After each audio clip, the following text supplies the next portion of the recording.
Everybody, it's Andrew Ross. I'm the publisher and director of content for Indie Garage, and welcome to the very first and what we hope will be a long series of Indie Garage live video podcasts. I'm here with Murray Voth, our contributor and well-known professional consultant to this industry. Murray, welcome to the Indie Garage live debut. Hey Andrew, good to see you. Great working on Zoom here. Yeah, it's everybody's kind of getting used to the new tools, and as are we. And if we can just kind of jump off. You've been talking to shops, a lot, what's your assessment from a business standpoint? What are they telling you? What are shops telling you across Canada? Well, there's a bit of regionality to it. Central Canada is actually doing a little better. The prairies are having a little bit tougher because they already had the oil recession that was hurting them before this even started. And then the West Coast is kind of holding their own. There was a bit of a lull there from the middle of March till this week. Big announcements by our governments, health authorities. There were shops that closed for various reasons. Primarily because of an immunocompromised family member or staff with immunocompromised family members. They've since now reopened. They put in contingency plans on how to protect everybody. And so things are picking up again. Different people are coming in for repair services, a lot of essential service people coming in, some repairs, tires and stuff like that. So they're kind of holding their own. In terms of the shops that I generally work with, in terms of talking to the broader industry, some of the parts suppliers and those folks, there's a broader range of people. I'm a bit lucky. I get to work with shops that take training and are really working to be progressive. The parts suppliers I'm talking to are saying there's probably 10 to 15% of people that are literally closed just business-wise. They just couldn't keep it going. So that's really heartbreaking. So a bit of a mixed bag, but there are people that are at least, keeping staff on board, at least most of their staff, and paying their bills is about the best that it is. There's nobody taking any money to the bank, that's for sure. Right. Yeah, I think that's expected. I mean, this has really, had a very broad and dramatic effect on kind of every of the economy. But when you're talking to shops, what are you telling them? I mean, this is an unprecedented time, but what do you tell them? Well, one of the things is something that I learned 10 or 12 years ago, maybe even longer than that. A wise person in my life taught me a phrase: control the things that you can control so that you can deal with the things that you are unable to control. Obviously, there's lots of factors here that are beyond all of our control. But when I work with people is I say, listen, what can you control? And I say, they talk about parts margins, right? You can still charge properly for the parts. You still have the warranties to offer on those parts. You're still going to do inspections. You still have to look after the client's vehicle, right? Especially if they're an essential service worker. Story of a nurse that was one of my clients' shop who got to serve a nurse who had a night shift, and her car was acting up during the day, during getting home from work in the morning, and they were able to service it for her that day to get her to work that night. And the peace of mind that she felt by having a vehicle that was inspected properly. So not dropping the ball on good practices, the things that we did during the good times, we can control those and keep doing those that way. And that way we can deal with what comes at us. If we have some profits, we can face the future. If we have no profits, we can't, right? So really, it's about things that they can control. Sure. You mentioned profits, and certainly, this is a time when, you mentioned also nobody's, taking anything to the bank. But our industry tends to be, pretty community-minded. Mm-hmm. They are very aware of the economic and financial challenges that their customers and their whole communities are undergoing. Are any of your shops talking to you about adjusting their labor rates or looking to give people breaks and kind of musing about the ideas of what kind of impact that might have on their business?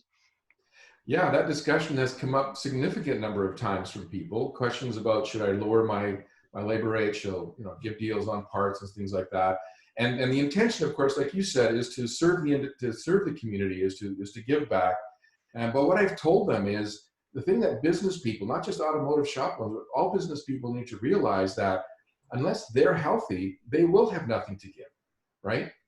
So my suggestion has been, run the business normally, leave your service labor rates the same, parts margins the same, packages priced the same way. And here's two important points. One, the chance of you maintaining your employment of your people is going to remain higher. So you're actually going to help the community by keeping your people working because you have money to pay them. You will pay your suppliers in a timely fashion, and you will buy products from them, and that will keep that portion of the economy going. We have to realize that we are contributing to the big picture and the small picture with good business practices. It serves everybody that we touch that way from a good business practice.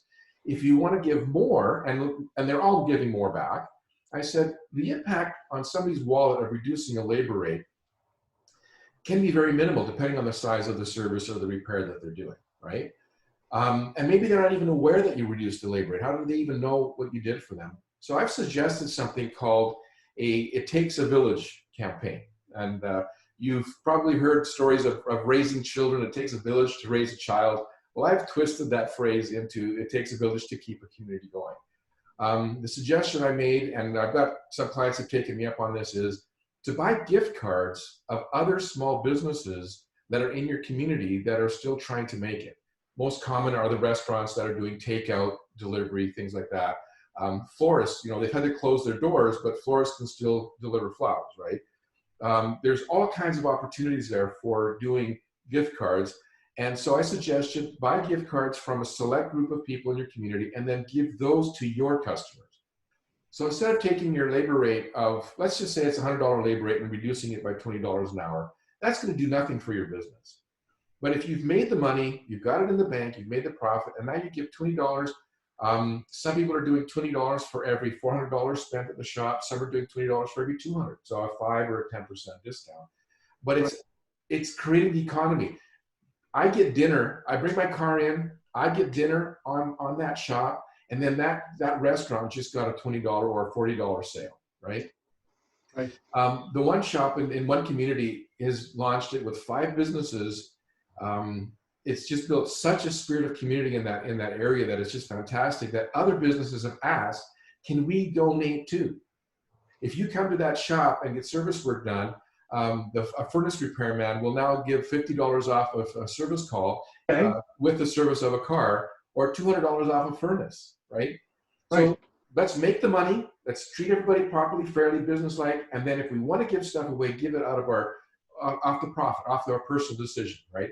Let's not make our suppliers and our employees suffer. So anyways, I'm super passionate about this stuff. No, obviously, and it does it, and it helps serve that broader community, because one of the things that I have noticed through the midst of this whole crisis is that communities really have together, and there's a definite recognition, particularly with other small town or main street retailers that have to close by by order of the health officials and the governments because of states of emergency, as well as restaurants who have had to resort to exclusively takeaway for the same kind of restrictions, and people are really trying to patronize those businesses and being able to say get a gift card for a business that's currently closed.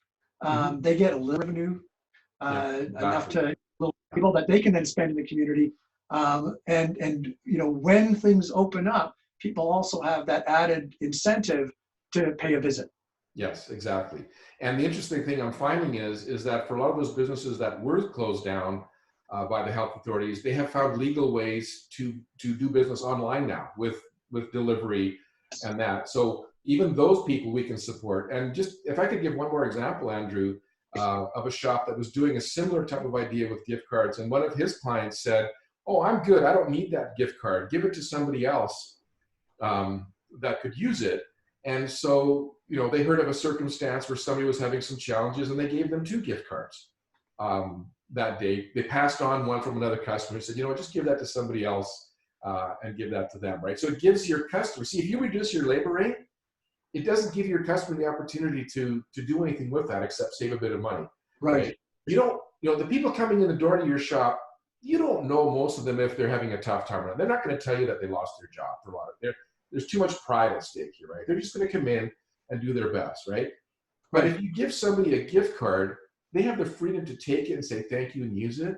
But if they've got their job, they're working from home, they've got revenue, they can just say, here, give this to somebody else. Whereas if you reduce your labor rate, they couldn't do that, right? Right. So these are the creative things that people are coming up with. Yeah, no, that's great. Well, it's been really great chatting. I'm sure we'll be doing this All again. right.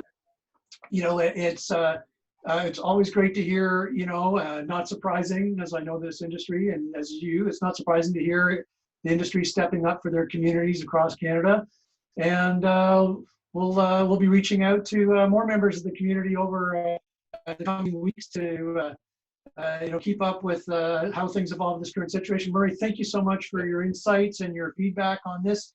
And that's all from me, Andrew Ross, at the Premier Indie Garage Live. Take care, everybody.